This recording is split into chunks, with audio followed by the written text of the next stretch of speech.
நெமிலி அருகே வேட்டாங்குளம் கிராமத்தில் வெகு விமர்சையாக நடைபெற்ற ஸ்ரீ காளியம்மன் கோவில் திருவிழா. ராணிப்பேட்டை மாவட்டம் நெமிலி அடுத்த வேட்டாங்குளம் கிராமத்தில் ஸ்ரீ காளியம்மன் கோவில் திருவிழா சுகந்தி ராமதாஸ் தலைமையில் வெகு விமர்சையாக நடைபெற்றது.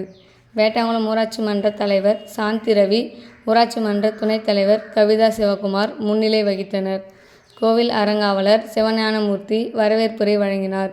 இந்நிகழ்வில் காலை 5 மணிக்கு அம்மனுக்கு பால் அபிஷேகம், காலை 7 மணிக்கு அம்மனுக்கு பால்குடம் எடுத்தல், காலை 10 மணிக்கு அம்மனுக்கு சக்தி கொண்டு வருதல், காலை 11 மணிக்கு சேந்தமங்கலம் மூர்த்தி குழுவினரின் பம்பை சிலம்பாட்டத்துடன் அம்மனுக்கு பொங்கல் வரிசை புறப்பாடு, மாலை 6 மணிக்கு அம்மனுக்கு மகா அபிஷேகம் தீபாராதனை, 6:30 மணிக்கு கோயில் காளை மாடு வீர தீர விளையாட்டு நிகழ்ச்சியை தொடர்ந்து இரவு 10 மணிக்கு குடியாத்தம் குழுவினரின் ராஜ மேளத்துடன் அம்மன் திருவீதி உலா நிகழ்ச்சி நடைபெற்றது.